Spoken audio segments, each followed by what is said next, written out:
Lionel,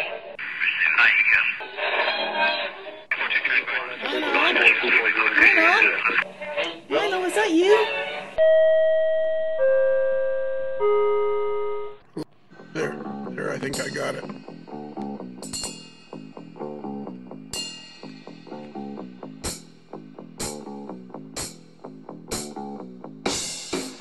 Are there more buttons than you should be allowed to have? There are more buttons than I should be allowed to have. I'm not really a button guy.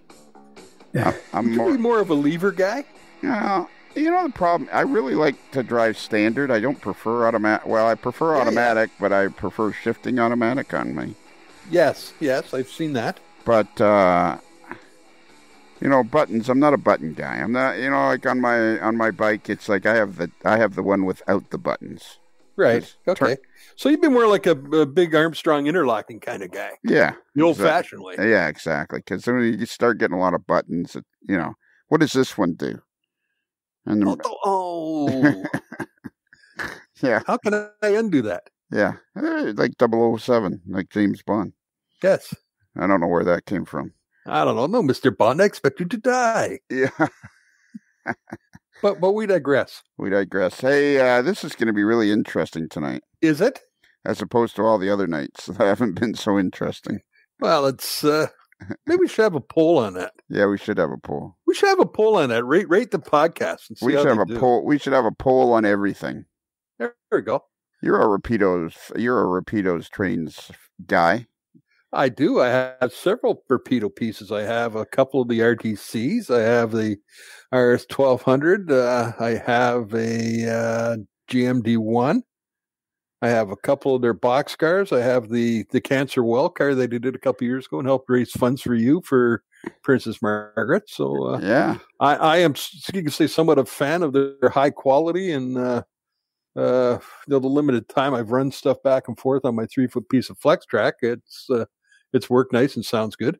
Do you know a guy named Jeremy Fleming? Named a college after him over in that's right, in London. Lindsay, right? Fleming College? No, I thought it was in London, Ontario. Oh, Fleming College? No, it's over in Lindsay. Sir Sanford Fleming. Oh, that's Sir Sanford Fleming, the guy who invented standard time and surveyed a route for the National Railway across Canada and all that stuff. This guy claims he sold you an airbrush. He claims he sold me an airbrush. Yeah. Could be. I've run in. Well, it depends on when. If it happened more than say 48 hours ago, could be. I don't remember what I had. No, I do remember what I had for breakfast yesterday. I had a sausage farmer's wrap at the Tim's, but we digress. A what wrap?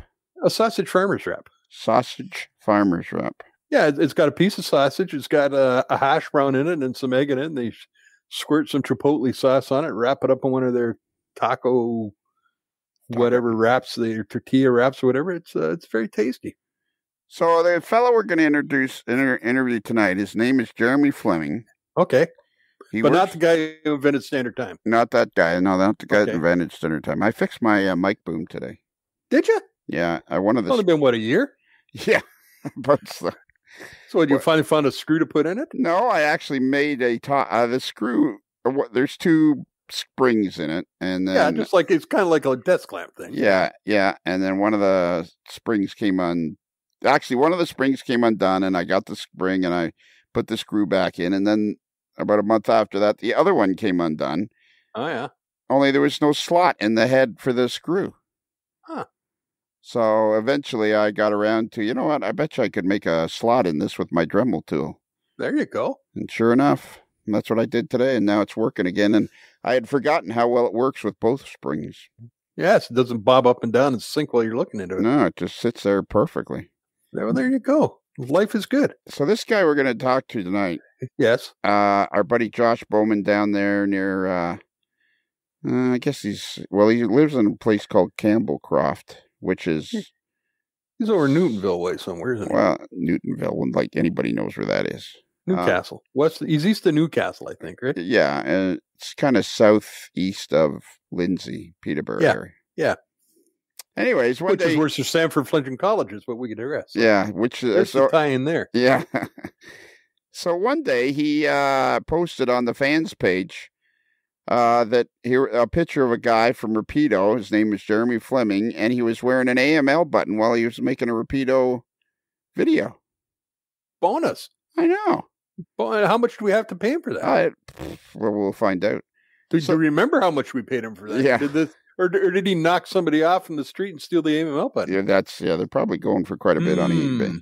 I bet you vintage AML buttons are going for like 6-7 cents. Yeah. Well, come on. They cost more than that. All right, 15, 20 cents plus shipping. So anyways, and then somehow, I don't remember how, I found him on Facebook.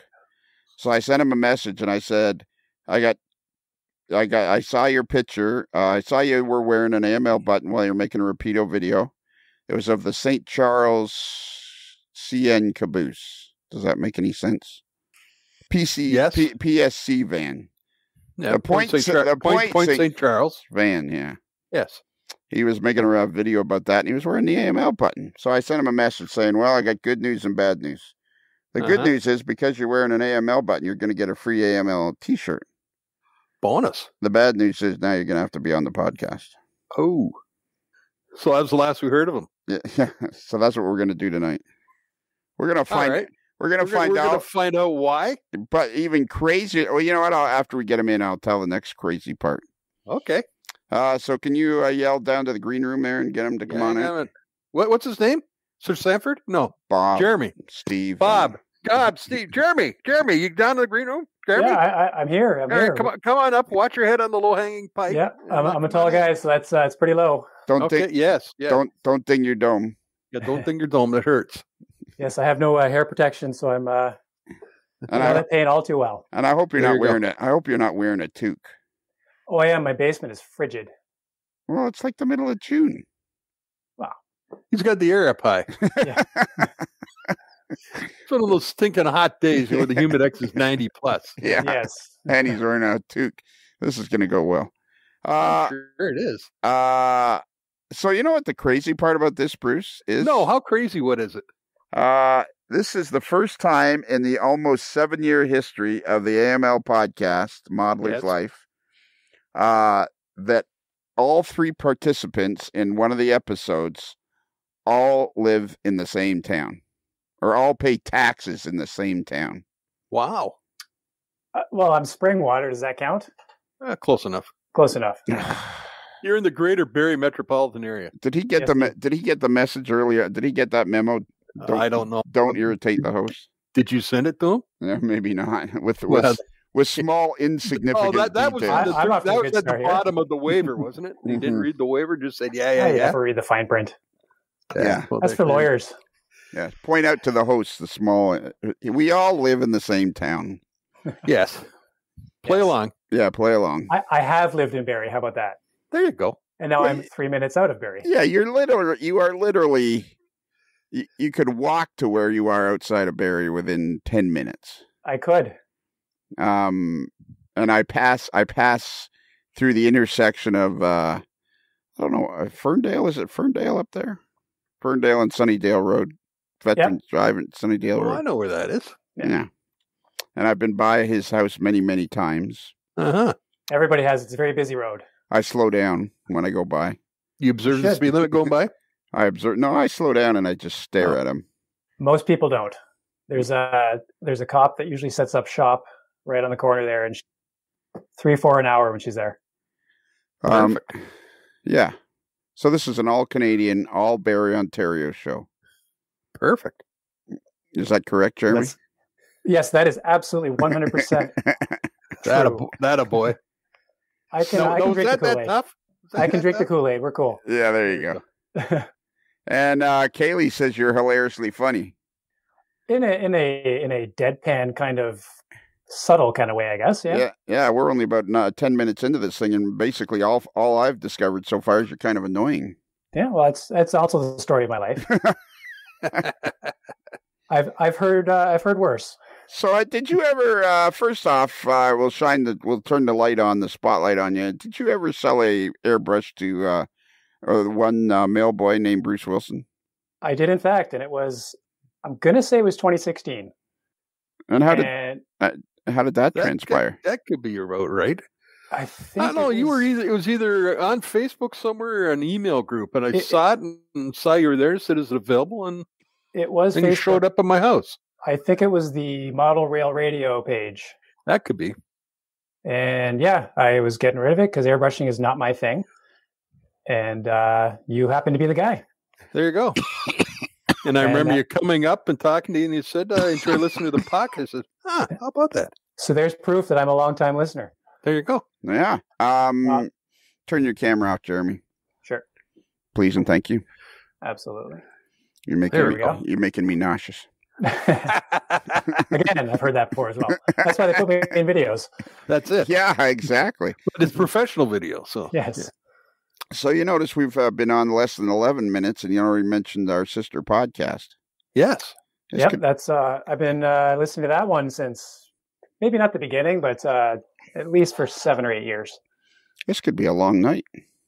It could, or a short one. Depends on how he answers the question. Yeah, or a short one. Yeah. Depending on how we attack this. So, okay, Jeremy Fleming, are you a Barrie, Ontario native? I am not. I was born in Scarborough, suburb of Toronto. Well, I guess it's part of the city of Toronto now. No, it's the city of Scarborough now. No, it's a metropolitan Toronto. Yeah, it's part of the GTA, but it's own city. It's all confusing. Not. No way. It's part of metropolitan Toronto. It's the mega city. It's within Toronto city limits. It is now, but it wasn't in the time when I was born. It was a borough. It became a city in 1983, I believe. Is this a setup or something? Am I on candid camera? I don't know. I can't see you. So, all right. So you're born in Toronto, Ontario, which is Canada's largest city. The Southern Ontario, the Golden Horseshoe, where about 11 million people live within about 100 or 200 miles of each other, about like 100 miles of each other, all the way around Lake Ontario, part of Lake Erie, mostly around Lake Ontario, and with beautiful downtown Hamilton being about halfway. Yeah, that is correct. Oski wee wee. So how did you end up with? Let's get right to the meat of the subject, and then we'll backtrack. How did you find that AML button? Well, it's we got to go way back. We got to start at the beginning here. So we'll call it December of 2019. Right. I opened up that Rapido newsletter that's so wittily written, and I hadn't opened it for a while because honestly, I can't afford Rapido products. But this one caught my eye because it was the Go Transit, well, among others, but it was the F59PH. I'm like, oh, cool, that's neat. What did you call it? The Go Transit what? F59PH. Did you say football before that? I certainly hope not. Oh, okay. I thought I heard you said Go Transit something, and I kind of cut out somehow. Oh. All right. It's, let me move my microphone a little bit closer there. How's that? Yeah, okay. Sure. All right.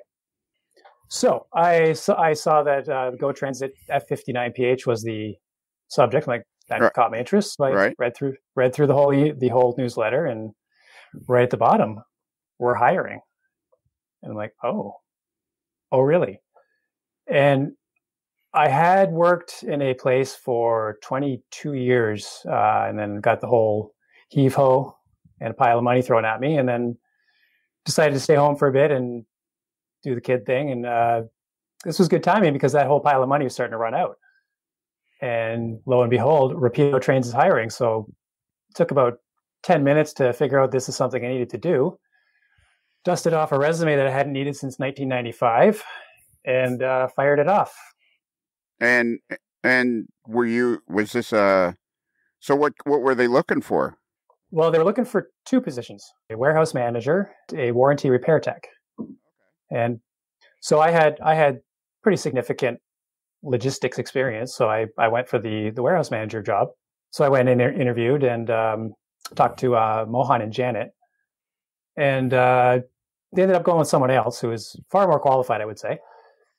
But they offered me the warranty job. And I said, yeah, why not? Let's do this. How many opportunities do you get to work for any model railroad company, let alone the Rapido Trains, right? So, yeah, I started. My first day was February 3rd of 2020, and To say this whole year has been a whirlwind would be an understatement. Okay, so who are Mohan and Janet, just so everybody knows? Well, Janet, most people will recognize from our videos. She's the lovely lady that makes the odd appearance. Okay, well, probably a lot of people don't even watch your videos, so everybody watches Rapido videos. Okay, or else, or else.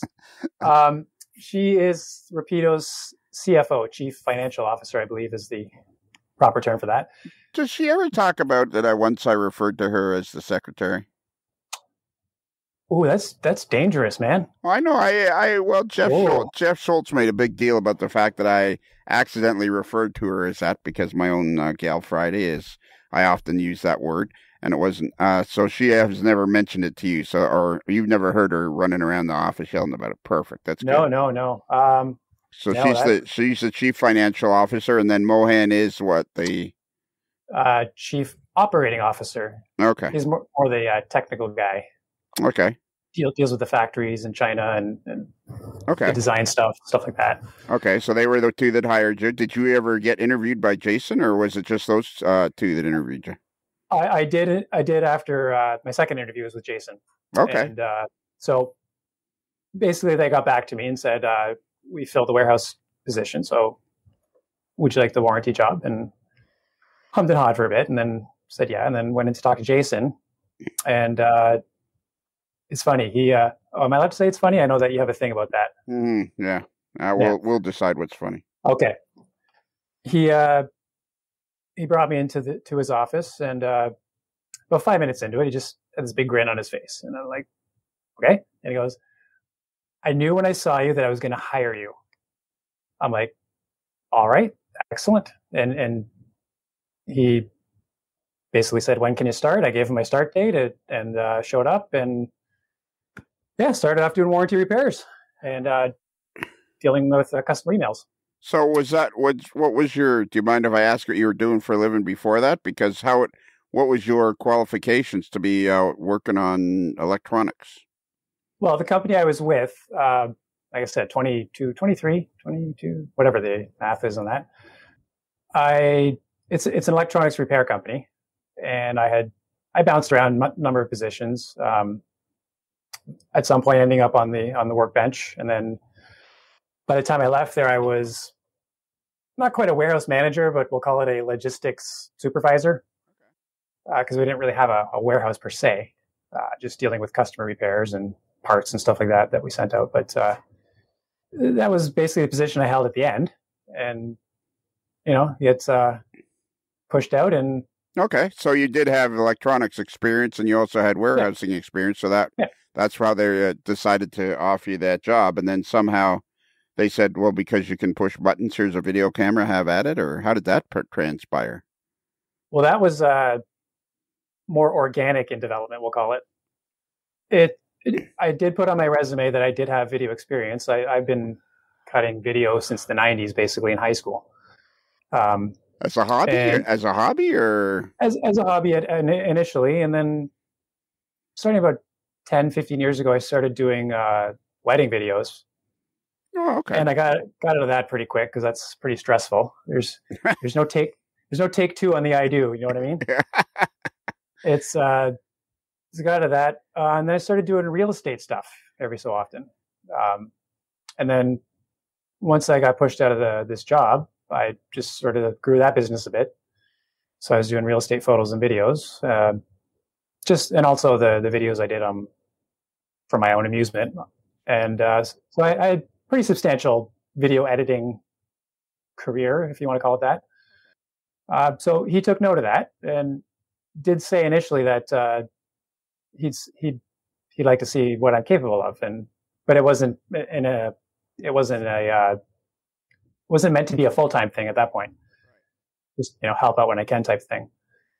So what happened? You might know that there was a pandemic that gripped the world for the last year or so. No. Are you familiar with that? Maybe not. Yeah. I think I heard a rumor of that. Okay. Yeah, there's something. Yeah. Some sort of global situation happening, and a lot of people had to start working at home. And what I did, I took home a bunch of repairs. It was a stack of RS-18 motor replacements. You might know that there was a an issue with those. And I'd become... I barely know. Jeremy, I think you'd probably do a lot better assuming that I was your dim-witted brother. Okay, we could. I barely know anything. I've heard Kaylee refer to there was a problem with RS11 motors, and I heard Kelly talk about it once, but of course I don't really pay any attention to what Kelly says, so I thought you had your finger on the pulse of the hobby there. No, have I ever said that? I don't believe, Bruce, I've ever said that on the podcast. No, you may have a finger on something, but I don't. No, I don't claim to. I don't claim to have my finger on the pulse of the hobby. Not at all. Period. End of sentence. I'm not a button guy. And he just has a sense we're going to all explode model railroad goo. That I have that sense, but no, I'm not a button guy. All right. Yeah, I'm not. So I don't. If you had to, I wouldn't. No, that's not me. I like the hobby. That's what I do. I like. You're a fan of the hobby. I'm a fan of the hobby. Yes. So I had heard something about there was some sort. So the thing I find with this podcast is we want to make sure that we explain to everybody everything that we talk about, because not everybody knows, right. And we have listeners all over the globe. So there was some sort of a problem with RS locomotives. So the pandemic came along and you took a box of them home. Did anybody ask you to, or did you just kind of stick a bunch under your arm and say nobody's looking, or what was the deal on that?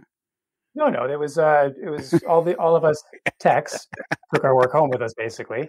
Okay. So you weren't trying to lift product then? No. Oh, okay. I get. All right. Okay. These were all legitimate customer repairs that I was swapping the motors for, including, I might add, one that belonged to Mr. Bowman you were talking about earlier. Okay. Hey, Josh, how you doing? Yeah.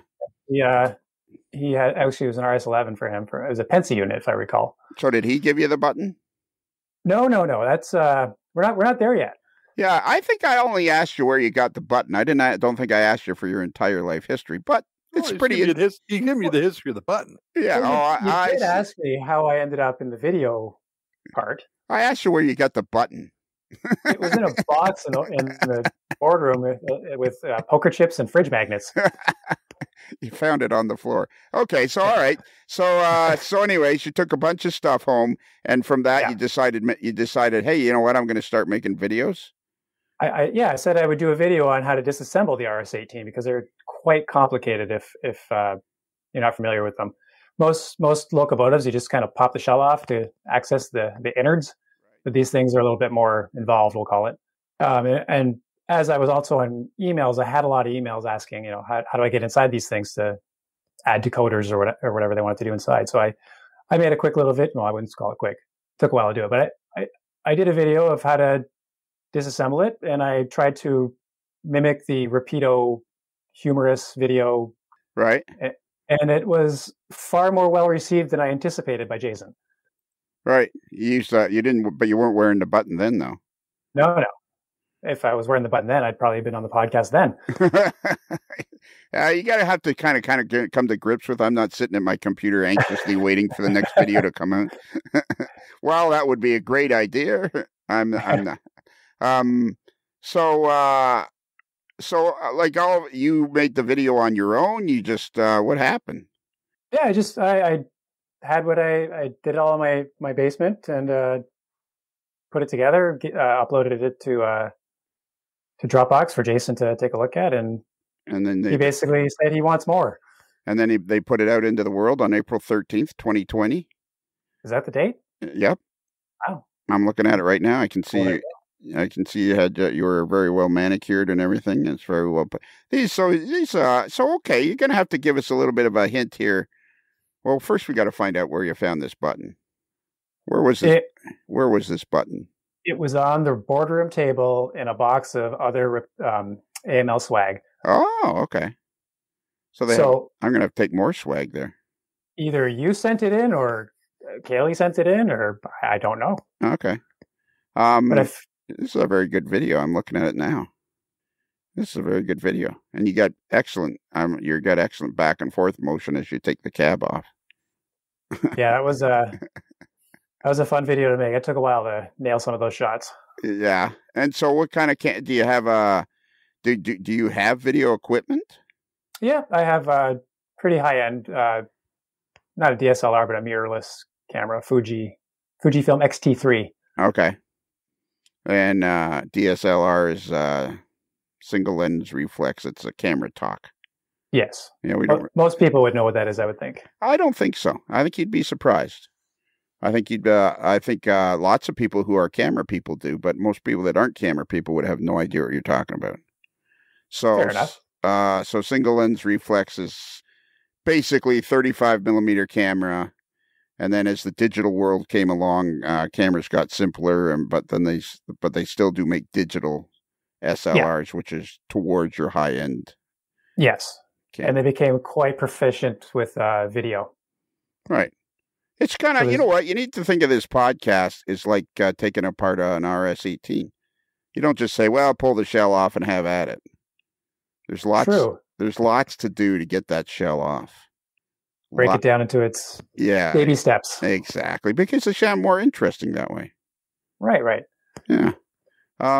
Okay, so anyway, so you make this video. You're very good at cocking your eyebrow. It's a skill. It's an acquired skill. Yeah. I wish I had that skill. I know, me too. I don't have really any facial expressions other than what. So all right. So you make this video, and it turns out really, really well. How long did it take you to make it? Ooh, that one took a good week. Really? Just to get the editing done. Well, there's a sequence in there where I fire up a lightsaber, and that took the bulk of it. Yeah, I saw that. That was pretty. Yeah. That was pretty good. For 4 seconds of screen time, it was several days of editing and CGI, frame by frame, 60 frames a second. Well, no, come on, you can't just expect everybody to. So it took you several days to make a lightsaber thing. So I mean, you must have a fair amount of experience at this then. To be honest, that was the first time I'd ever done a lightsaber. So maybe if I did it more often, I'd probably be quicker at it, I would think.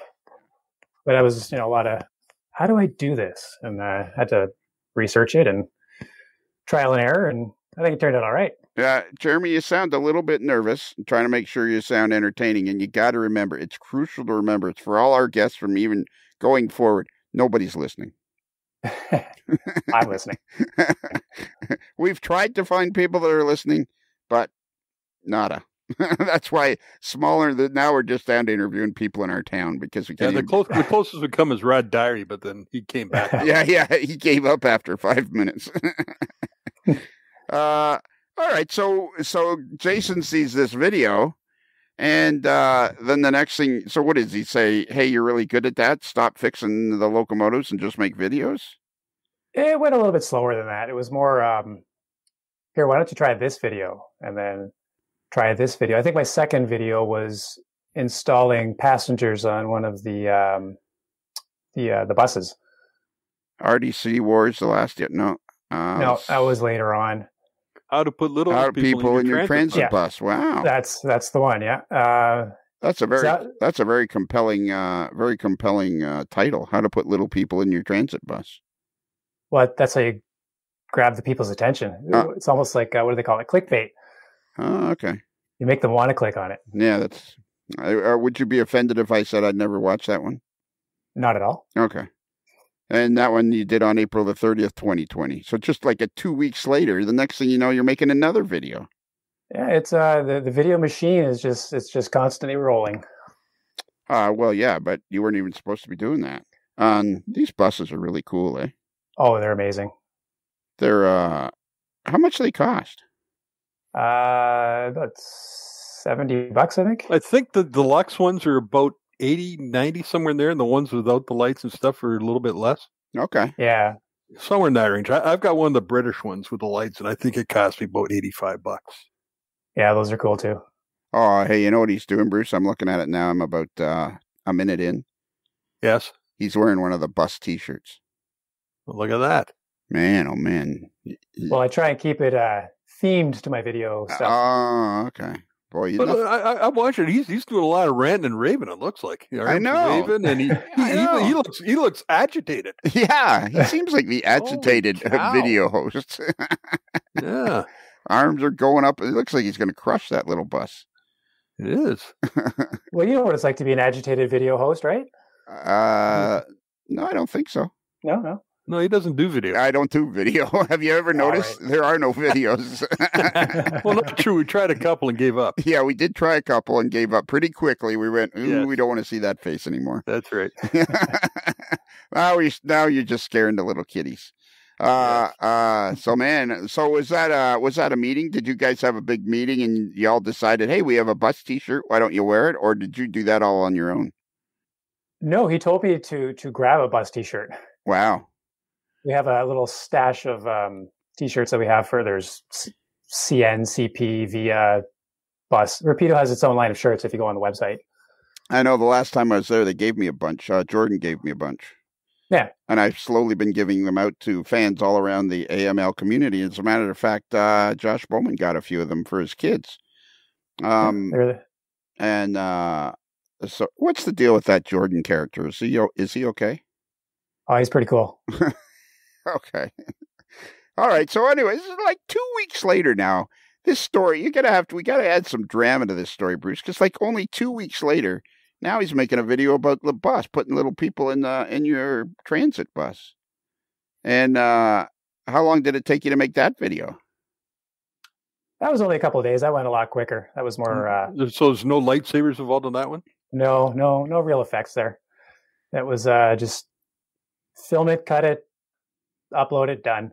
Okay. It was a couple of days, I guess. All right. But it was that one that he also quite liked, and then you could probably tell me what the next one was because I can't remember now. It says they call you right away. They're starting to call you Rapido Jeremy. That's a Rapido thing. They just call us Rapido blank, Rapido Jordan, Rapido Jason, Rapido Josh. Oh, okay. All right. You'll notice that it's mostly the J people that appear in the videos. Jason, Jordan, and Josh, and Jeremy. So is that a thing? It's become a thing. I don't know how or why, but okay. So you got to give us a little bit more. You got to try to help us out here because, like, how did you learn to do video? Like, was there? You said you did the wedding videos. Like, was it something you always wanted to do? Was the videos or not the Rapido? But I mean, was it a hobby? Was it something you? Yeah. Yeah, it's a hobby. I went to, I started in high school. So I started high school in the 88. So 1990, 91, somewhere around there, I took a video course in the school I went to, which was Stephen Leacock School Collegiate in Scarborough, which is the same school that Mike Myers went to. Well, there you go. There's a full TV production studio right in the school. The morning announcements were actually a newscast. Oh, that's cool. And every classroom had a monitor. They'd watch the morning announcements on the TV. It was really neat. That's very hip. Kind of got the bug there, and then I just dabbled in it. And then I took in the early 2000s. I took some college courses, just nothing, no diplomas or anything, just night school type stuff. Okay. Kind of learned a bit more, and then started doing stuff on my own, and eventually branched out into the whole wedding video thing. And then real estate. And are you still doing that, or is it mostly you're concentrating on the Rapido stuff these days? Yeah, I have no time for anything else. It's become a full-time job and a half. Really? So is that all you're doing now is Rapido videos? Yeah. At this point, You're not doing the warranty work anymore? Nope. Haven't fixed anything in, I don't know, 4 or 5 months anyways. You leave it all up to Kaylee now? Yep. She's just taking it all now. All right. So after the bus thing, so have you been a lifelong model railroader? I have most of my adult life. When I was a little kid, I had my Tyco Santa Fe F7 on a 4x8 sheet of plywood, but it was never really like I love trains, but I wasn't really into modeling. And it wasn't until I was about 22, and I picked up the December 1996 model Railroader. And I don't know if you're familiar with that issue from your time there, but it had Lance Mindheim. Time out. Do you think I remember anything? You're like the guy. You're the MR guy. Bruce, can you look that one up and tell me what the working on the railroad was? Yeah, just hang on a minute. What year? What month was it? December 96. December 96. That was a good year. It was a good month. So Bruce is okay. So you pick while Bruce is looking that up. So you pick up December 96, and you flip to, and the first thing you happen to open to is a column called "Working on the Railroad," and you said, "Man, I want to be like that guy." I don't think the column had started by then. Were you still there at that point? I had only barely started there at that point. Okay.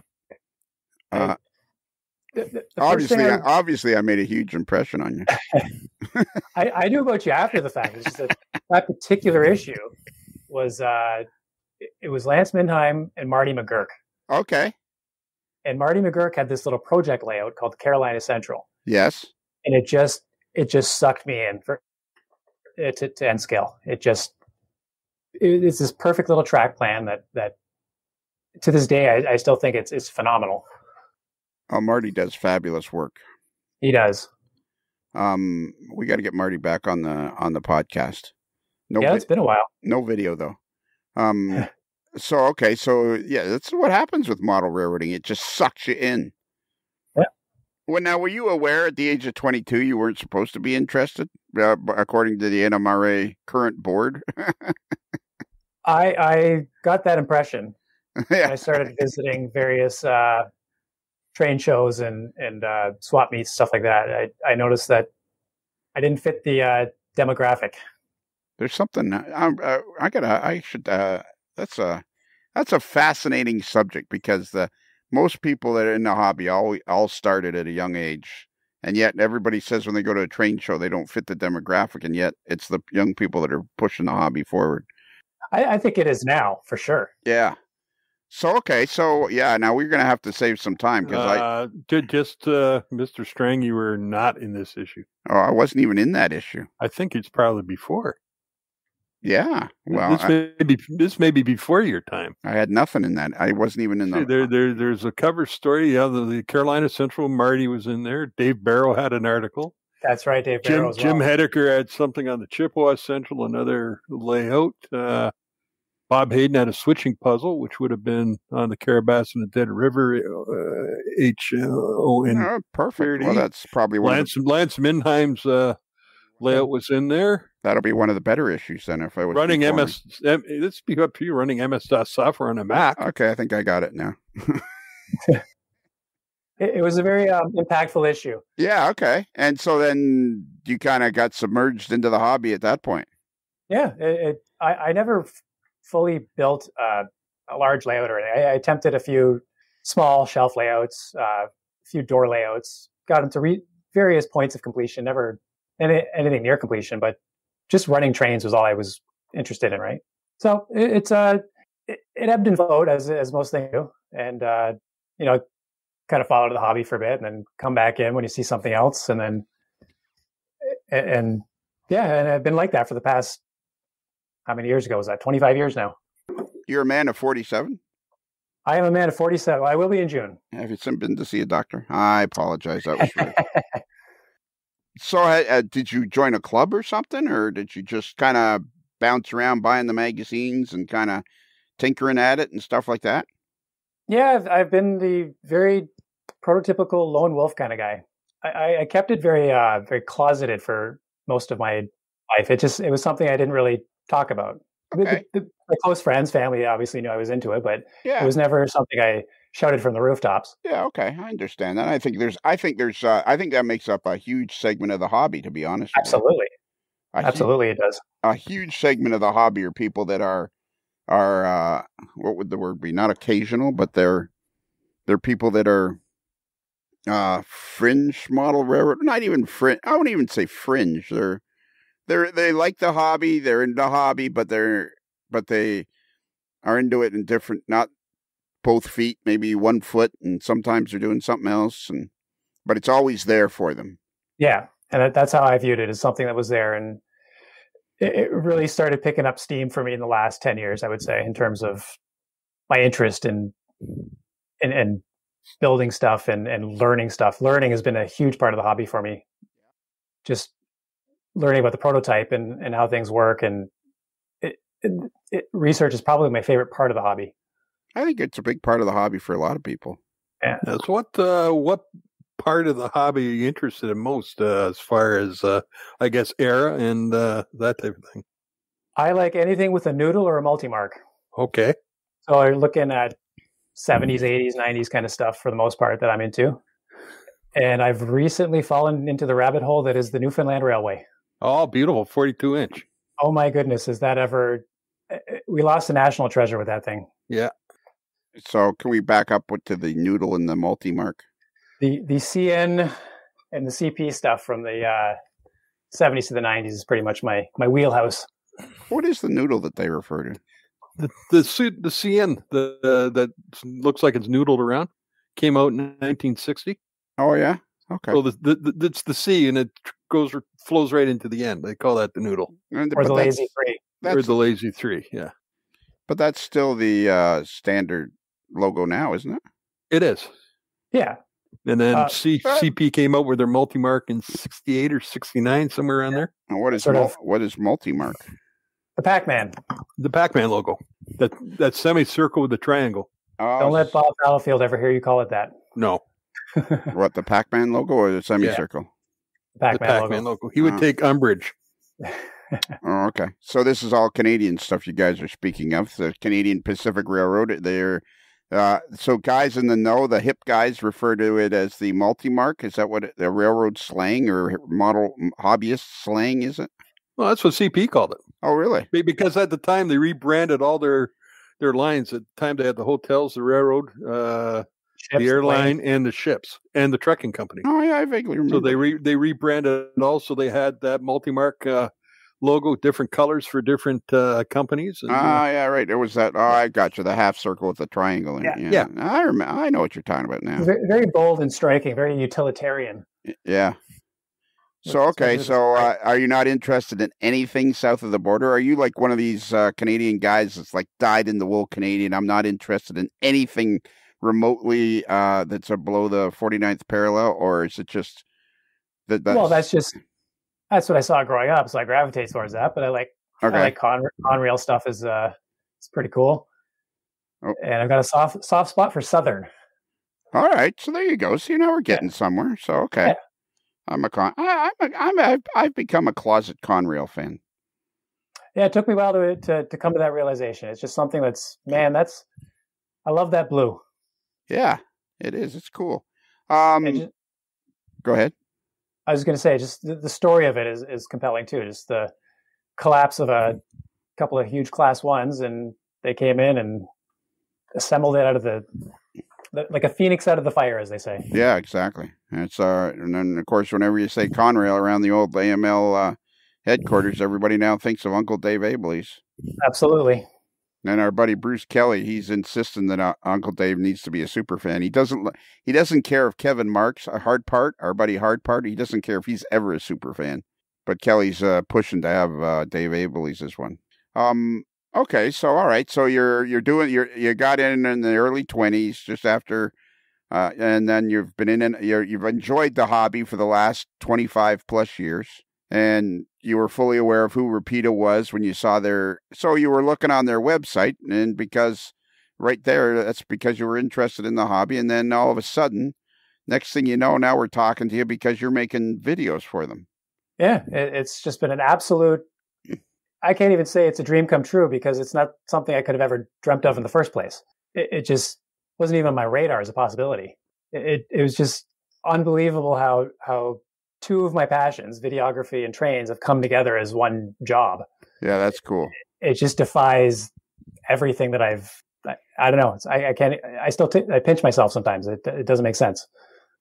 I see. And you made in the one where you made Rapido's revolutionary new display case. Yes. On the thumbnail for that, you seem like an angry man. No, that was I'm not angry. I'm the opposite of angry. Well, I'm looking at the first few frames. You've got your arms crossed. You're shaking your head. You look like an angry fella there. Do you have the audio up on that? No. Oh, then I wouldn't be able to hear you, would I? Well, that's true. Well, that one was it was done in a cheesy '80s infomercial style. So when you get a chance, you need to listen to it to fully get the whole impact of it. But that is, now that you bring that up, that is the the video that sort of tipped Jason into you're doing videos all the time now. Okay. Yes, I like the fact that I would have never thought of using it to store bananas, butter, or as a Jell-O mold, but there you go. It's all about thinking outside the box. It is. You can put in the box. Yes. And a cool, refreshing beverage of your choice. Yeah. It's nothing it can't do. Well, yeah, but it didn't seem to be able to, the stuffed animal with the carrot nose didn't seem to fit in it very well. No, we tried. Yeah. My daughter wasn't too happy about that, but we tried. So, Rapido makes display cases, do they? They do. Okay. I didn't even know that. How much do they cost? $29.99, apparently, if you go to the end of the video. Oh, One easy payment. Right. One easy payment, yes. One easy payment. So that was the video that tipped the scale for you. Yeah, I put that one up, and Jason called me about 5 minutes later, and he was just killing himself laughing. And he just said, "You're doing the videos now," and just sort of gave me everything going forward from that point. And so you were allowed to put the video up without running it past anybody first? Oh, no. He gets final say. He's executive producer. Okay, so you put it up like somewhere, you mean somewhere where he could see it? We have a company Dropbox that we upload and download whatever files we need. Okay. So we put it up, he views it, he okays it, and then we throw it on YouTube, or Jordan puts it on Facebook. Okay, cool. And release it to the world. So it's just a whole video of all the things you could do with the display case. Q-tips, butter. Hamsters. Hamsters, yes. Hamsters, you could turn it up. Surprised the animal rights people haven't been yelling about the hamster. Well, I mean, if you go to 1 minute, a minute and 6 seconds, I mean, you look like an angry man here.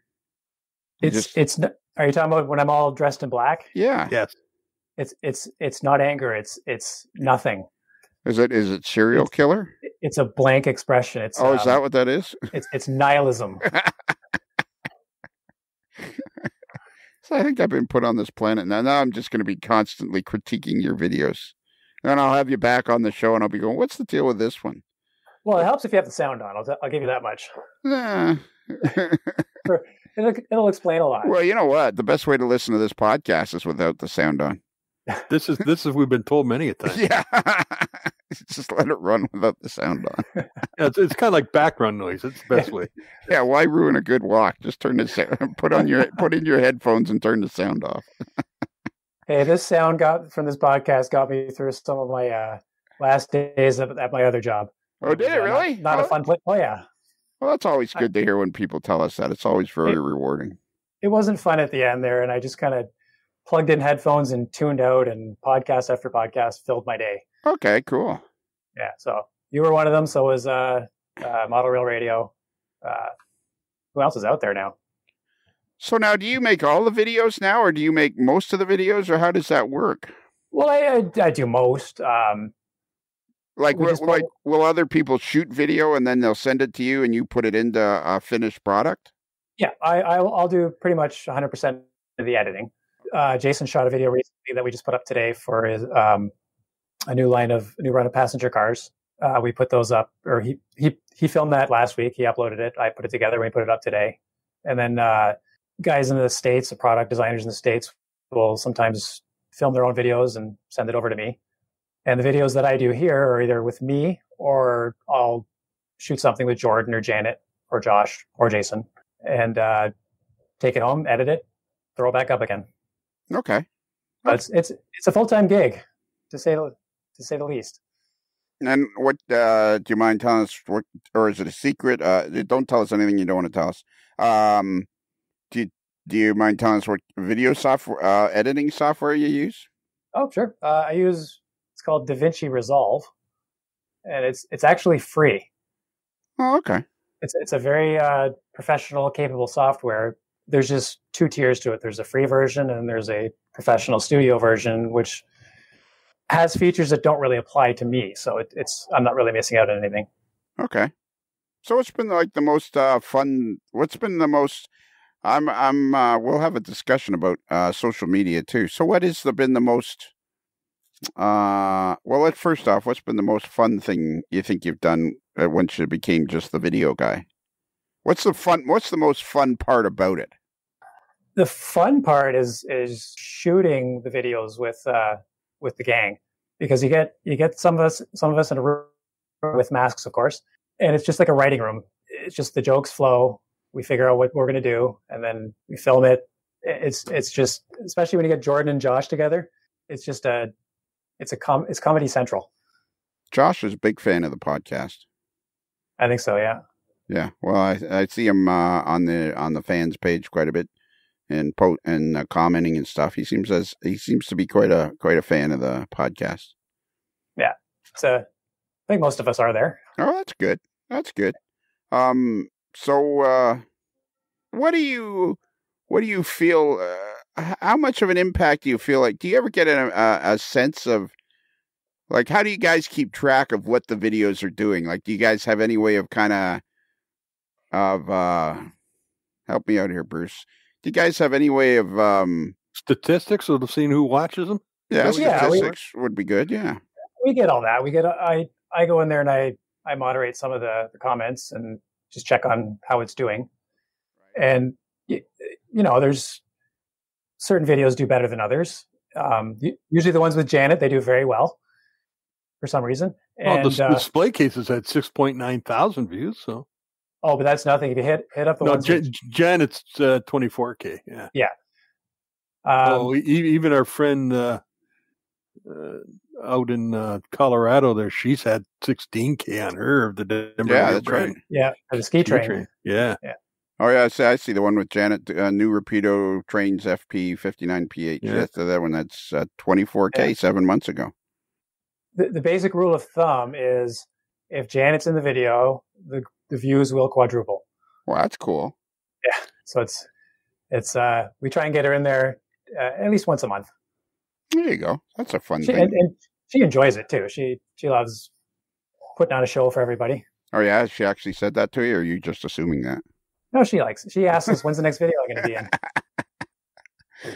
And so, okay, so well, how does the process work? And again, don't tell us anything you don't want to tell us, but how does the process work? Like, there's a new model coming out, so we want to, or there's just a subject come out. Like I saw when you hired the new guy, Matt, that was introducing Rapido Matt. And I mean, like, is it just, okay, this is what's happening next week kind of thing, or?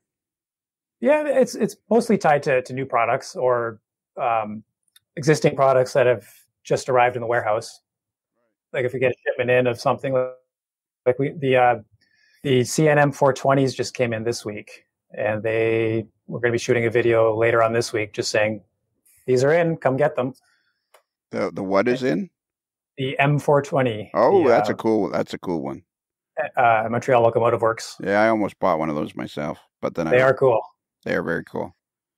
So what Rapido needs to do on those suckers is get the all that good black smoke coming out of them, along with the sound, and then they'd have something.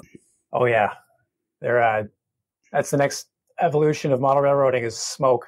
Yes, I hope not. Diesel smoke, anyways. I hope not. I'm not a big fan. I think the next revolution is like cameras in the headlight or in the cab or something.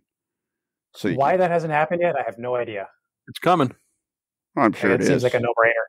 It does seem like a no-brainer. It seems like some of these remote op guys that got to figure out how to have cameras in their locos now. Yeah, actually in the locos. I know some people have cars with. Some of them got the cameras are small enough now. They're mounting them in the nose of the locomotive or in the cab of the locomotive. Oh yeah, do you know of anybody that's doing that, or just you've seen it on? I think Luke Lemons is doing it. Oh really?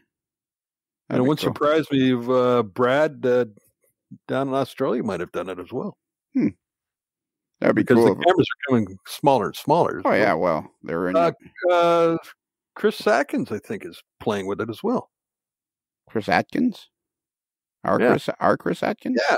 I think he's playing with cameras in his locals too. Oh, okay. If you say so. I'll have to take your word on it because I know of nobody that's doing it yet.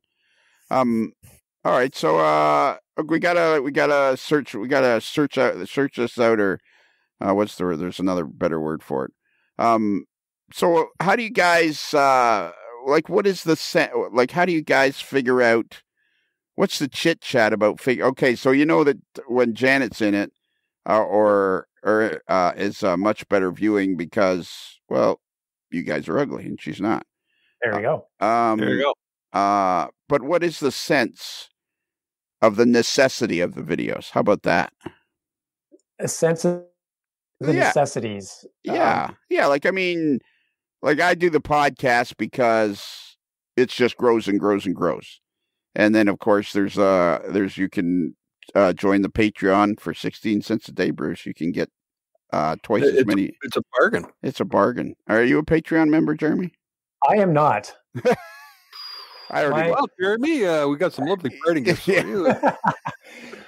I already knew that. That's why I asked you that question. It's I have very little time for podcasts at this point. There you go. You've gone the complete opposite way. Yeah.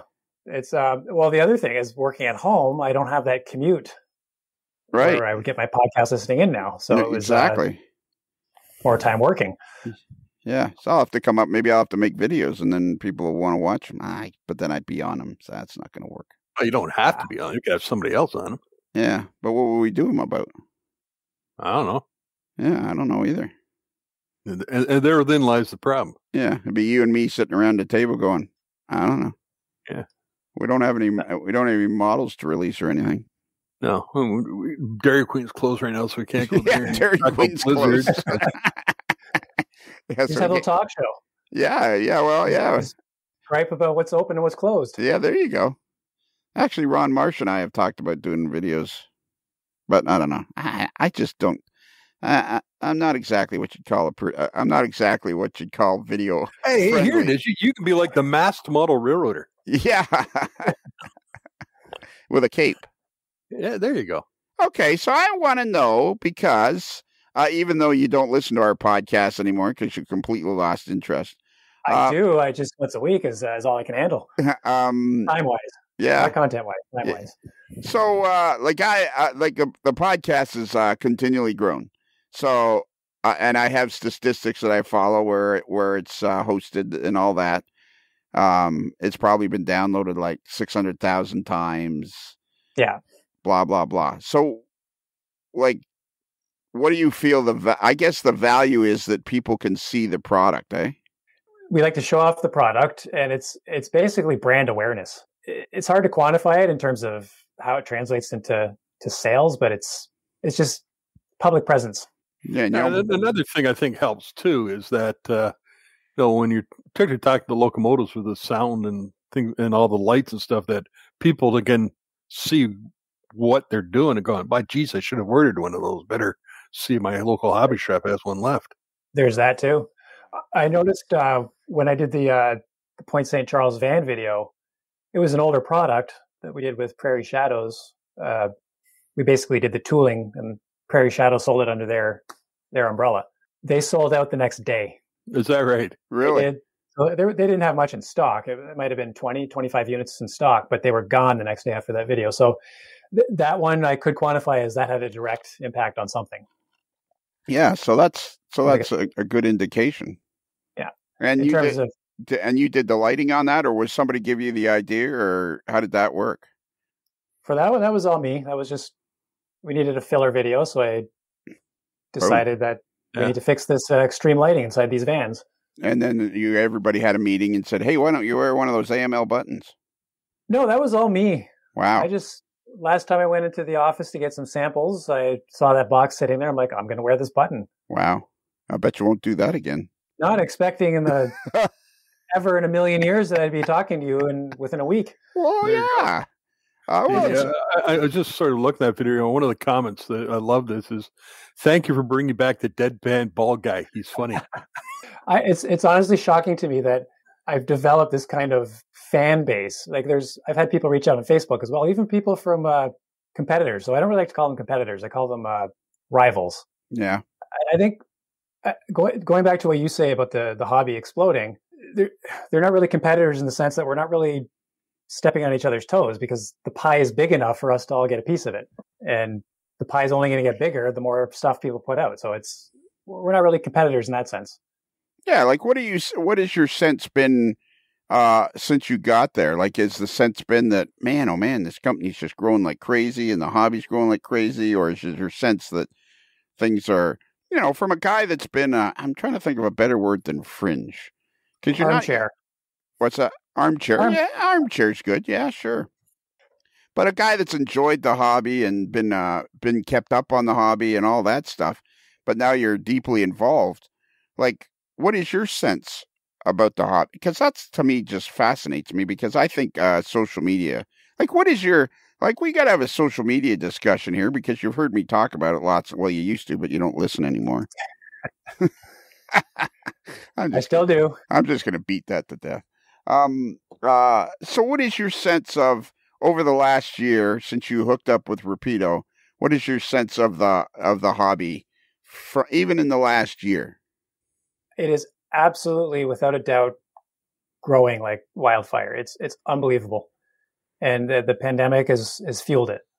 Do you think the pandemic has fueled it? Or I guess, because my thought is, and it already started, I think social media has just made it so accessible to so many people, whereas before it was more of a, if you weren't invited into somebody's basement, or you didn't have the courage or the moxie or the desire to go join a club, you were kind of left on your own to get out of it whatever you could. And now there's more than one Jeremy out there, but even in the last 7 or 8 months now, people are looking forward to the Jeremy videos, and he's out there, and he's making the hobby seem more user friendly, I guess. Like that, I was looking at the video you did of removing the RS11 shell.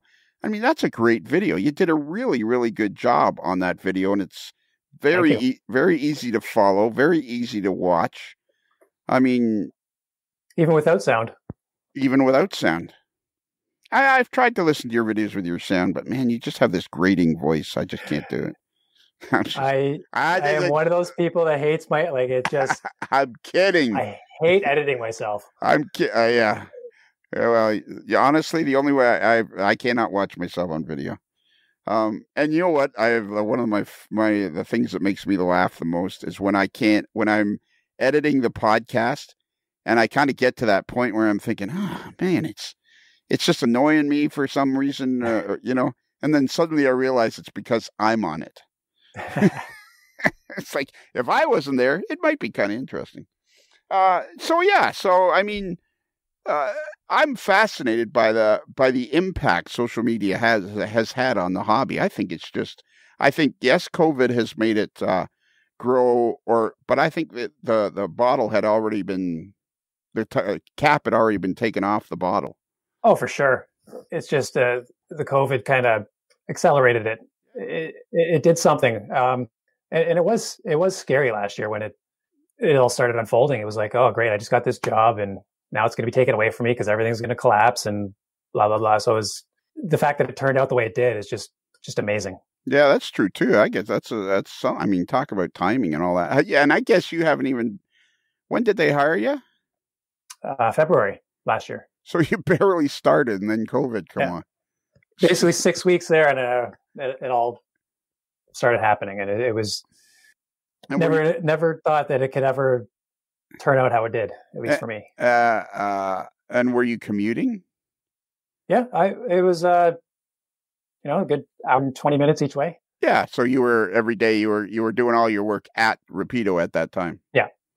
Okay. Yeah, all the warranty stuff until they sent us home was done in office. All right. So what's exciting? What's new coming at Rapido? Never mind Rapido. What's exciting? What's coming up new with in the Jeremy Fleming, a life of Jeremy Fleming as far as model railroading goes? In one of life's great ironies, since getting a job in model railroading, I hardly have any time for model railroading. But what I am doing now is just putting together a little shelf switching layout, in N scale, of course. You're familiar with Trevor Marshall? I am familiar with Trevor Marshall. Yes, he has that blog, Achievable Layouts, where he basically gives people ideas on what's a small, achievable, hence the name, layout that one can put together. And he's got one based on a paper mill in Thorold, Ontario, which is just outside of Niagara Falls, I believe. Yep. And there's an old CN served. It's not there anymore. Well, the building's there, but it's not a rail served mill. Just a compact little paper mill that fits perfectly uncompressed on a 12 by 80 hollow core door. Oh, really? Yeah. Oh, so I'm sort of plugging away at that when I can find time, and trying to introduce my son to the hobby, but he's a little bit too young to really kind of care about it at this point. Then you're going to become the mayor of Sunnydale? I could. My next, I could see myself being in that position. Is that Springwater Township? I believe so. Yeah. So that's like, I guess where I'm at, Sunnydale, and then Midhurst, Minising, Elmvale. Yeah. A whole bunch of places that are all under the same umbrella. So do you know where I live? I think you said it. Yeah, I live in Midhurst. Yeah, you don't actually know where I live, though, eh? Not specifically. Yeah. I haven't found out yet. Yeah, don't ever come by. I'm kidding. It's funny. I believe you or one of your employees taught my wife how to drive 20 years ago. Really? Well, that's cool. Well, it wouldn't have been me. It probably wouldn't have been me. Would have been one of your people then. Yeah, one of my peeps. You'll have to find out who it was and see if they're still working for me. That'd be fun to find out. Yeah, I don't think she'd remember, but okay, it was the same place. Yeah, okay, cool. So you're gonna have to give me your address so I can send you a T-shirt. I want to know more about. We got to try this. This is way more exciting than you realize. I think that's. Okay. I've got a question. Okay. Seeing as our guest is on the somewhat younger demographic, what is your sense of how many young people are actually in the hobby versus what some older people of an organization may think? There are tons of under 30s. Well, under 40s for sure. I work with several quote unquote millennials. But there are tons of under 30s. Yeah, absolutely. And they're out there. They just don't necessarily want to be part of any sort of organization or like any formal kind of group. Well, and I think the hobby's always been, I don't think this has ever changed. You don't really join a club or a group until you get in your mid to late 30s. I mean, some people do, but I mean, it becomes more of something you kind of, you join and train shows and stuff become more of a thing as you're older, but you're always in it. And now, like I say, all these people get to find each other way in advance of that. That's just, so do you interact with the customer? Like, do you interact with the people who comment on the videos? Like, is it your job to answer all the comments? No, we all sort of take turns doing that. Jordan, myself, Jason, we'll go into YouTube, and usually when we put out a video, it's kind of a flood of comments for about 24 hours, and it kind of dies off after that. But we have a policy where every comment we reply to. Okay. And it keeps the engagement going, and that's not it. So it keeps the video itself is one thing, but engaging with the public after that keeps it going as well. We pride ourselves on customer contact and customer care, for lack of a better term. Well, here's a guy on your one, another Ontario Oliver TV, another awesome Rapido video. P.S. Love the AML button. Cool. I wonder who that is. There's a bunch of people out there that love AML too that aren't. Oh yeah, the whole coming thing out of the woodwork yet. Oh yeah, the whole thing is growing. I feel like there's questions I should be asking him, Bruce, and I'm not asking the right questions. Bruce is on. Oh no, am I? No. Okay, you're just thinking. No. I think Ontario Oliver TV. He has his own YouTube channel. He's talking about planting fall garlic and working on tractors and stuff. Oh, okay, so that's Josh Bowman. I wonder if it's Mr. Bowman. It probably is. I wonder how Josh, how did you come up with the name Ontario Oliver TV? Oliver Tractors, I'm thinking. Ah, yeah, Ontario Oliver. Boom. Spreading manure, spring 18 looks like a thriller. Yeah, so that's definitely Josh. Okay, well, he was the one that made us aware of the button, and he made us aware of Jeremy. And Jeremy, I think you have a lot more to offer the hobby than you realize. I think that's what Jason saw in you. Yeah, it's funny. Like I have what they call Imposter Syndrome, where you become part of something and you realize, whoa, there's all these people that know as much and more than I do, and you sort of feel overwhelmed by it. Sure. It's like I thought, I know tons of stuff about model railroading and railroading in general. Then all of a sudden, boom, all these people I work with have 10 times the knowledge I do, but I'm getting there. Well, and the thing of it is, your job is to make the videos, make them good. I mean, your video quality is like awesome. It's like top notch. I mean, that's another thing that gets people excited is, they have all this information available to them and stuff like that. And how do you get it seems to me that'd be a hard job, man, keeping up. I guess some videos, the idea is just that boom, it's a new product, and all you got to do is examine the new product. But in between, you've got to come up with ideas and stuff like that. Yeah, some of them are pretty simple, and then some of them, there's. I'm not gonna lie, there's tedium sometimes when you're, got 4 or 5 videos that are back to back to back to back that you have to pump out, and we try and get one a week out at least, anyways. That's what sometimes 2. Yeah, that's what I was going to ask. Is there kind of like a schedule? Is it just one a week or? Yeah, not a set schedule, but that's our goal. Yeah, I think one a week would be plenty, anyways.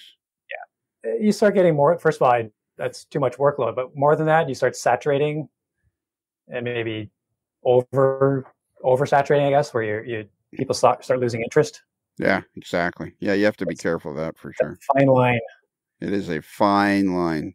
But I think weekly is probably a good place to be at. I think weekly is a good place to be at. So is there any questions we should have asked you before now? I'm all answers if you got the questions. Okay, here you go. Rapido's just put out that new MLW unit. Yeah. I've seen pictures of it, being flogged and shown at the warehouse with stacks of boxes. Logically, you'll be doing a video on it. So what's the next steps? You'll sit down in a Zoom meeting and figure out what you want to go over. They get the thing up to you, and then you go ahead and start shooting? Well, what we'll do with that one is I'll probably head down to the office and I'll film with Jordan. Jordan will do a little on-camera bit, and we'll film at there's a local club that we sometimes shoot at. Right. Nobody will be in there. It'll just be the 2 of us, and then keep our distance. And that's one in the hobby shop, yes? Yeah, just by George's. Yeah. Is it part of George's Trains or just beside? No, okay, just beside it, basically. What's the layout called, or what's the club called? Railview. Railview, of course. I remember that now. Is somebody a member there, or do you guys just go in there just invite yourself in, or? Dan Darnell's a member. Who? Oh, Dan Darnell's a member? One of our designers. Okay. What's the deal with Dan Darnell? He's a busy guy. He is a busy guy. He's got a lot going on. He does have a lot going on. You can tell he's the new guy, right? I just keep trying to give him asking. He's just like, I'm not going to say nothing. I'm still bottom man on the totem pole, so I'm. Yes, sir. Thank you, sir. Yeah. That's my philosophy. So all right. So the MLW unit will come in. You'll take it over to the local train club. You'll do some. I think that's called B-roll. That's what the dude Kenny Patterson, the dude, always calls it. He calls it B-roll. That would be right. Is that industry stick? It's the jargon. It's the jargon, yeah. My niece is a director over there. It's Global News. Oh, neat. Yeah. Like the newscast? Like the newscast. Like I think she's doing all sorts of things over there now. Wow. Yeah, I know. I'd put you in touch with her, but you already have a good job. I'm doing good where I am, yeah. Yeah. Okay, so then and then will somebody give you a script or something? I do for my own stuff. I'll just sort of write my own script, and then Jordan, whoever's on camera, basically has their own script, and they try and follow. It doesn't always happen, but you try to hit certain points. Will you guys have at your Zoom meeting? Will somebody say, "Well, what are the point?" Will you say, "What are the points you want to hit about this thing?" Or you just like have at it and nobody gives you any direction at all? No, we get our points. You hit them, you miss them, you try again, you do another take, and I take 5 or 6 takes and I jumble it together, and it's all jumbled. I piece it together to form something coherent. So it's kind of a puzzle, because I'll take bits from one take and bits from another take that, it's this part was better in this take, but this part is better in this take, and I can't use the same take. So it's definitely occupies the mind. Are you getting better at it? I think so. Okay. I think I'm getting more. I would hope so. Anyways, When you run the unit over to the hobby shop to do some shooting, how long will you shoot there? A couple hours to get? I assume you'll fire it up, listen to sound, show the lights, run by, and stuff like that. So will you shoot a couple hours, an hour? At least a couple hours. Yeah. We did one shoot in the summertime. I think we did 3 different products, so we were there for the full day. Right. We're doing a couple N scale things and a couple one HO I don't remember what they were, to be honest, because it's all a bit of a blur. But yeah, it was a full day shooting in the club. I don't think people realize how hard it is to shoot video. It's very taxing. It can be. Yeah, I mean that's making video is a really hard job. Making a 6-minute video that's as quality as you do is a really hard job. It can be. I don't know if hard's the word, but involved. Yeah, but if it's time consuming and involved, that's hard work. I mean, it's not physical labor, but it's time consuming to get it just right and all that stuff. I mean, video is hard work. Our buddy Ron Marsh of Ron's Trains in Things. Hi, I'm Ron of Ron's Trains and Things, and if you'd like to see more model railroad tips, tools, and techniques, then be sure and subscribe down below and click that little bell icon so you can catch future videos. Yeah, who are some of your favorite YouTubers? He'd be up there. Yeah, okay. I've seen most of his videos, and the volume he puts out is, I don't know how he keeps that up. I don't know either. He's weekly as well for the most part. Yeah. I watch Kenny Patterson. He's always entertaining. Yeah. Who else am I into? Obviously, I watch our competitor stuff to see what they're doing. Sorry, our rivals. Are any of your competitors? I don't think any of your competitors. Well, maybe Scaled Trains puts out videos at the pace you guys do. We're probably the most frequent, but they'd be close, I would think. Yeah, their quality is where you're at for sure. Are there any other competitors that realize Soundtracks? George Bogatuck, he does a good job on videos over there. Yeah, it's a lot of the times it's if they have somebody who's dedicated to doing it, then their videos are just going to be they're more frequent and more polished. We'll call it, right. Right. A lot of times, just somebody whips out their phone and does something quickly because they don't have time. If it's a 1-man, 2-man business, they got other things to do. So it's not a judgment on anyone's quality. It's just having somebody dedicated to doing it can make all the difference. So do you go slower making the videos so that you don't have to do nothing else and this can be your full-time job? I think people think that. I don't hear the end of that whenever I go into the office. Oh, it's that guy that thinks he's working. I have a good question. Hang on. I was just thinking about it while we were talking, and now I can't. It was like a minute ago we were talking, and I was going to ask you this question, and now I can't remember what it was. Oh my God, it was going to be like my last question, and it was a really good one. You're leaving me hanging. I know, me too. I'm leaving me hanging because it was about.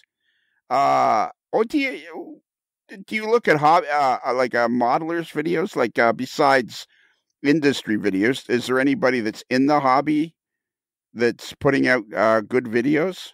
Like, do you watch? Well, Luke Towan his stuff is just off the hook. His production is really good, and what he does is really good. Oh, he's amazing. Yeah, I think that's the name. Yeah, the name you just said was Luke Towan. For anybody that hasn't heard that name before, everybody knows that name in the hobby. I don't see. I think that's a misconception. That guy's got 1 million+ subscribers. Oh no, I know he has a lot of subscribers, but I don't think. I think the hobby's way bigger, and there's a lot of misconceptions that people assume that people know stuff, and the hobby's way too big for everybody to know everything. That's one of the things that we've discovered. I think what we were discovering is the hobby's much bigger than. I bet you I could find you. I bet you I could find you without any trouble a half a dozen people that have no idea who Luke Towan is, and they would be people that you would consider fairly well entrenched in the hobby. I don't doubt that. Yeah, like I think this hobby just is so encompassing and involves so many people. All right, so my last question is kind of like, again, it's a social media. I want to know, because it can't be just that you guys, again, you were saying the guy with the 1 or 2 person company. I mean, here you are, you applied for a job to be the warehouse manager. Then you got a job as a warranty repair guy fixing locomotives. And now here you are exclusively making videos for Rapido. You can't tell me without you haven't had some massive discussions with yourself when you're by yourself, working by yourself, about the impact that video is having. Oh, absolutely. It's crazy. Like video is, are you talking in terms of impact on the hobby? Yeah. Like, I mean, what is it that gets you excited? I'm trying to get Video Jeremy out here, the same guy that's on the videos. You seem very passionate when you're on the videos. And I'm thinking, man, you must just have some sense of, like you say, the hobby's growing like crazy, but even these videos, for a company to have the size of Rapido, to have a guy that's exclusively in charge of videos, and I'm assuming you're making what, 150, 200 grand a year? Bit north of there. Yeah. How do you think this went? I think it was all right. I don't know. You got to tell me. I think you said it earlier. I think you think you're kind of a hobby imposter almost. And it's kind of like, no, this is what you're good at. So this is everything's happened so fast and it's hard to keep up with myself, basically. Yeah. Well, no. And the podcast is just a fun thing. I mean, It's just a fun thing a chance to, we're not talking to the same people. We're talking to people in the hobby that you would track that you normally wouldn't hear from. There was no place before. There was no place in the magazines to talk to the video guy from Rapido. Right. And now we have the opportunity to hear from all facets of the hobby, all the way from the Jason Schrons to the Jeremy Flemings and everybody in between. Not that I'm implying there's a difference. You know what I mean. No, I know exactly what you mean. It's every walk of life is represented by this hobby. Yeah. You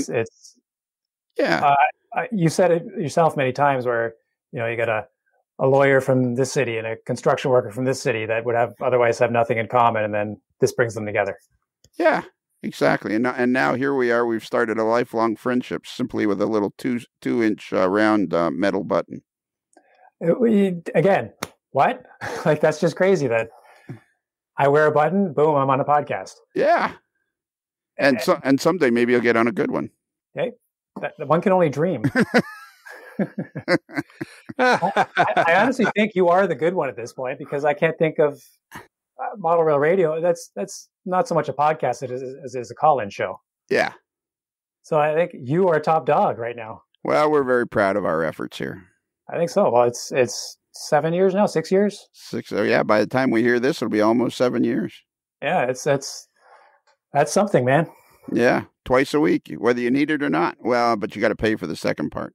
Yeah. I only get that once a week thing. Yeah. It's cool. Well, all of our once a week people are very, very important. The thing of it is, the once a week people are just as important as the twice a week people, and the twice a week people, who are a lot smaller, are just as important as the once a week people. Absolutely. Bruce fell out first. I came back. Bruce left for a minute. Yeah, something happened. I just dropped out. So okay, you dropped your microphone on the floor. I think we covered this, Bruce? I'm thinking it was. Can I ask you a question? Which one? Yeah.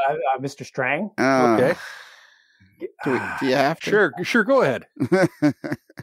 Has the past year or so, have you noticed an improvement in your podcasting, the connections between people right now?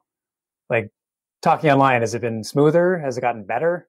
Like from an internet connection, you mean?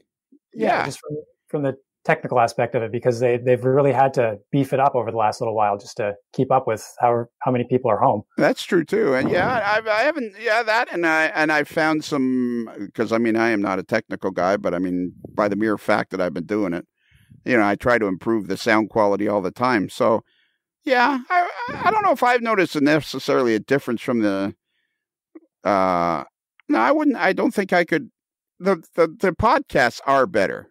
For sure. Like the audio quality of the podcasts are better.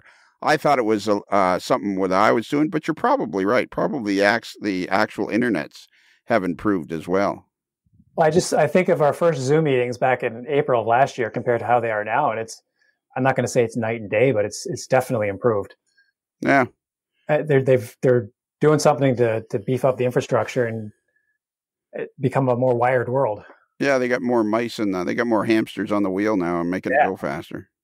So I was just thinking that carried over to what you do because you're dealing with people all over as well, right? Well, yeah. And I mean, when you hear this, you'll be, I mean, you already know you got good audio and sound, but you'll be very pleased with the way this sounds too, except for the parts where I'm talking.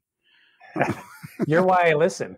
Well, and Bruce. And Bruce and everybody else. And people you're one of the reasons why other people listen too, because everybody's interesting. Everybody has a story. I mean, it's we'll talk to you again as the years go by, and I mean, everybody's story is interesting because your story is only going to get more and more interesting because right now you're kind of just hanging on for dear life, trying to. I'm in the honeymoon stage still. Yeah, you're in the honeymoon stage, and you're trying to hang on because it's coming at you so fast, and as time goes by, things will just become more clear to you and you'll take different directions and all that sorts of stuff. And it'll be interesting to always, keep in touch and talk to you on the podcast.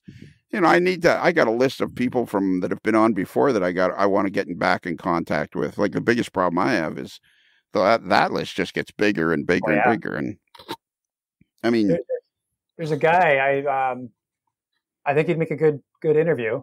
If you're taking suggestions. No. What is wrong seriously, Jeremy, you've been listening for 5 or 6 years. What's wrong with me? You've lived. Is that what it is? Seen some stuff. Yeah. Dealt with some things. Yeah. So, okay. So who are you thinking of? It's a gentleman named Mark Peterson.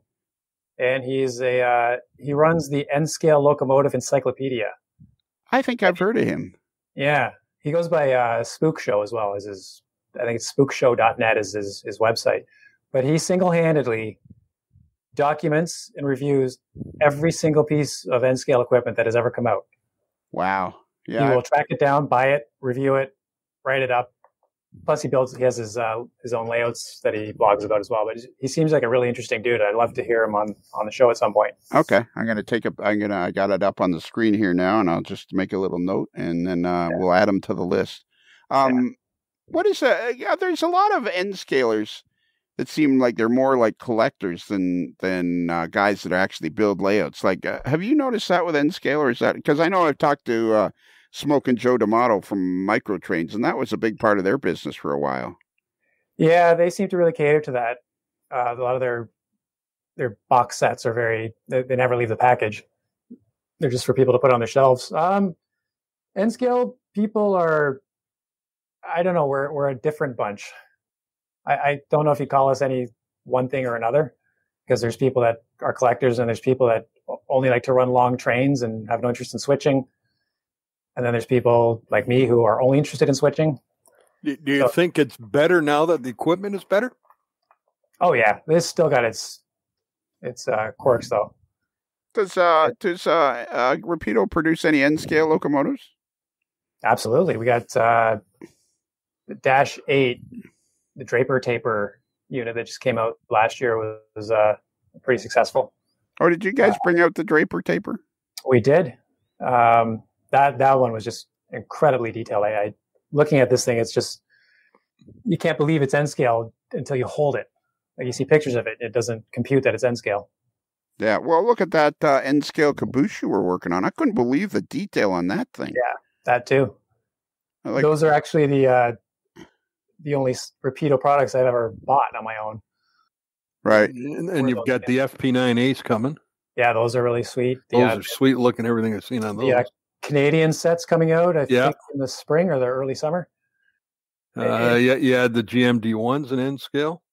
Yeah, those are probably our biggest N-scale product. Have you done the 1200 RS in N-scale or no? No, and That's only HO, so yeah. Only HO, and I don't know what the plan is for that. Because Atlas has tooling for SW units, so I don't know if it would make more sense for them to be adding on to that and doing it themselves. Right. And as Jason's always said this, you don't get into a urinating match with your competitors because there's plenty there. There's plenty there for everybody. Yeah. So it's if something's going to be done by somebody else or likely to be done by somebody else, I'm like, we'll move on and come up with a different idea. What about now? I see. I'm watching this the van one now, and you've got several sets of sunglasses. Would that be better with sound too? Not so much that one. That one's more of a visual impact of video. Seriously, what's the deal with that Jordan guy? You want the dirt? Yeah. I got no dirt. Hey, you know what you could do? I got to start working on Kaylee with this too. When you're having your I think it's Friday Zoom meetings or Monday Zoom meetings. Friday at 11 a.m. Friday at 11 a.m. You know what you got to do?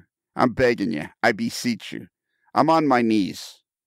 At some point in the meeting, you got to go, well, what do you think Lionel would do in this situation? Just have to find the appropriate moment to slide that in, but I will do my best, sir. All right, that would be perfect. Attaboy. Attaboy. That'd be perfect. I'm sure you'll hear about it. Yeah, I'm sure I will. Yeah, exactly.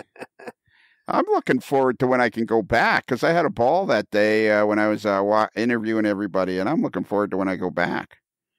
Yeah, well, we'll see how this year shapes up. I don't know where we're going, but I don't know. Who knows, right? I don't know. Well, that's been a thing for Rapido A too. Is like Josh, he moved out to Bowmanville or Belleville, didn't he? Yeah, he did. Yeah. I gotta get him on. I gotta get all of you guys on the podcast again, even for a few minutes. So yeah, I'm sure they'd love to be on. So that's a thing that's going to be new for Rapido too. Is like everybody's going to kind of, not everybody's going to go back to being at the office every day. Some will, some won't. For what I'm doing, I'd be mostly working at home anyways at this point. Yeah. It just makes more sense for me. Well, sure. But yeah, the product designers don't necessarily need to be in the office. Yeah. Well, yeah, exactly. There's creative people don't necessarily need to be in an office. Yeah. And it's funny. I said this a couple of times to Janet and I think Jason. I said, "Thank you for not hiring me for the warehouse. I don't think I'd be doing this if I was still there." Yeah, exactly, man. Things have just gone your way for sure. Yeah. I had one last question. Don't tell me. Let me guess. What was it? Every time I go to think of a question, and then we start talking about something else. Oh well, I'll be talking to you again. Let me think. Oh yeah, I remember what it was. Do you see as have you already had thoughts of improving your equipment and stuff like that? Oh yeah, I've already replaced a few things. Like my video card on my PC was subpar for what I needed it for, so had that upgraded and some sound equipment, some lighting. And what do you use for lighting? Because your lighting is great. Are you using shadow boxes or what are you using? I just use little cheap LED lights off of Amazon. Really, eh? They're about $40 a piece and run on batteries, and they last about 2 hours each. And then you have a lavalier mic, I see. Yeah. And is it hardwired into something, or is it does it work? I got a little Zoom recorder that I'll throw in my pocket, or whoever's speaking, they'll put it in their pocket, and then I'll sync it up with the camera audio after. Is that hard to do? No, it's tedious to some degree, but it's not hard. Yeah. It's straightforward. You just line up. I got the little clapper board, and you line it up with that, and you're good to go. It gives you a little peak in the waveform. You edit audio, so you know what that'd be all about. So it's yeah, sure. That's the whole point of the clapper board. You get the little peak, and it lets you sync it up with the camera. Now we can end the podcast. Boom! I did not understand what the clapboard was for. That's its primary thing. Really? There's other things. Line up the audio. That's the main part. Did you know that, Bruce? I did. Why does everybody else know everything and I don't know anything? That's why you talk to people. That's why you do what you do. All right. Well, I think we've beat you to death today, Jeremy. I feel like the whole time you felt like you had to be super interesting, and I did. I'm not going to lie. Well, maybe next time. Ah, jeez. What's wrong with me? Seriously. Quit throwing me softballs, will you? What'd I do? Put myself out there. Well, I think you're doing a great job with these videos. It's a lot of fun to watch. So now I'm going to hold, like when we were talking, you were saying if I sent you an AML t-shirt, you'd wear it on a video. 100%. Man, I love that idea. Don't you love that, Bruce? That's a great idea. We're going to keep this. With the button. I'll wear it with the button. Yeah, we're going to keep this guy stocked up on AML t-shirts for the rest of his life. I have no pride. I will hawk anything. Perfect. He's an equal opportunity shill. Yeah. Bruce, can you give out our email address? Yes, I'd love to give out our email address. And I'm going to do this short and simple way. Our email address, please let us know. As always, we like your thoughts, comments, suggestions. Well, maybe not suggestions. Yeah, sure, suggestions. Send us an email, modeler'slife, modelers with one L, modeler'slife@gmail.com. And Jeremy, did you know that if you don't want to write down or copy down the email address, if you just go to the website, there's a picture of the moderately agitated mailboy in a particularly agitated state. If you just click on that picture, boom. Yeah, everything happens, and all you got to do is fill in your text. That sounds like the easier option to me. It does sound like the easier option. Don't have to worry about this 1L business. Yeah, exactly. Yeah. Well, you always got to worry about that. The true AML fan is always worried about the 1L business. And we have a website, modelerslife.com. If you go there, you're going to find out all kinds of interesting things about the podcast. You'll see upcoming episodes, past episodes with a little description. And you can go to, there's a thing there for Ron's Trains and things. And if you'd like twice as much podcasting as you get, you just go and click on the Patreon badge, and it'll show you it'll tell you all about how to become a Patreon member. And then you'll get a podcast on Mondays and Tuesdays. Crazy. How can you refuse that offer? Yeah. 16 cents a day. And like a cup of coffee a week. I know. Well, I went to Tim Hortons today, and I bought a medium-sized breakfast tea and a box of Timbits, and it was $6. It was more than what you would spend for 4 podcasts. Wow. And less fattening. And less fattening, yeah. And then not nearly as many carbs. You know what? The Modeler's Life podcast is dietetic. There you go. Dietetic. Yeah, well, yeah. There's no sugar content. There's no carbs. It's good. Is it keto friendly? Yeah. Yeah. I'm not a big fan of the keto diet. I'm not a big fan of anything that doesn't involve sugar or fat. Well, keto's all fat. Oh, is it? Yeah. Again, you see, we're going no sugar. All fat, no sugar, no carbs. Again, we're all going with that assumption that I know it's. So if you like the big thick steak, right? There you go. That's another hat I wear for a different day. But come on! I am in school for nutrition part time. Yeah, come on! You're just telling us that now. Give you a little teaser for next time, I guess. Oh, why are you only telling us that now? It didn't come up. Well, so are you one of these nutrition guys? Are you? I wouldn't go to that degree. Just very curious about it, so I decided to learn more. I'm curious about it too, so I'm trying every food that I can find. You're trying to find a diet that works for you. Yeah. My one favorite quick story about that, the one thing I learned when I did contract cancer, not one time in the 6.5 years that I've been going to that hospital, which is well over 300 times now, probably closing in on 400 times, not one single time have they ever talked to me about nutrition. Not one single solitary word. That's just nuts. Wow. Well, because I think they're more interested in just keeping me alive. Absolutely. It's just that everything's connected. Yeah, I think they're going to get in. Then maybe they'll get interested in that now. At first they were like, back the M&M's truck up to the door. Have at it, buddy. Let's see. Okay, and modelers, if you want some Modeler's Life merchandise, if you're not a video guy for Rapido, and you're not going to get some T-shirts for free because you're going to wear them in Rapido videos. Are they really free then? True enough. They are. Yeah, that's true. Well, they won't cost you anything per se, except my soul. Well, you got to sell your soul, but that's fine. Yeah, is that even 16 cents a day? I wouldn't even think so. So anyways, you go to Midwest Model Railroad, and their URL is midwestmodelrr.com. You go across the navigation bar, you click on AML, and boom, you are in a wonderland of AML merchandise. We have hats, hoodies, T-shirts, a cornucopia, a pile of different T-shirts, and mugs. And mugs. There's 3 or 4 different mugs you can order. That's it, buddy. I think we're done. I think we've covered it all. Do you know how to handle the end here, Jeremy? Absolutely, I do. Wow, what a guy! I come prepared. I took notes. He says with great confidence. Yes, he says with great confidence. We'll find out in a moment here. Yeah, all right. Well, Jeremy, as we close the barn doors on another episode of A Modeler's Life, and the sun slowly sets over the back 40, I guess there's nothing else left to do except for you to say, happy rails to you.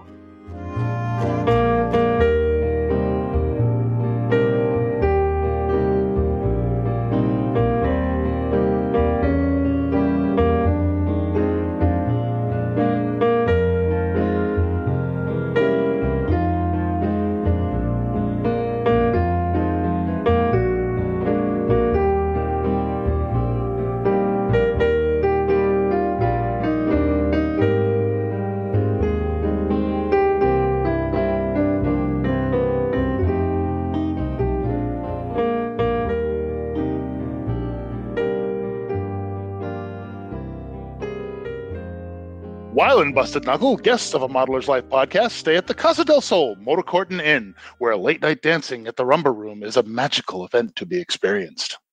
It's another Lincoln Homer.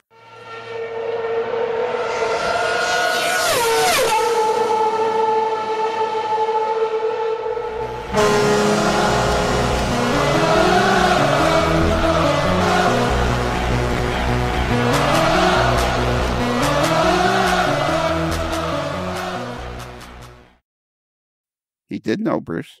Yes. He was like, boom, right on the money. Some guys get a little cocky, but then... Yeah. Some guys try to sing. No, I don't do singing. Yeah, no singing. In fact, if you watch the bus passenger video, you'll see I don't sing. Yeah, no singing. We don't do singing here. Occasionally somebody will start going, happy rails, and it's like, no, there's no singing.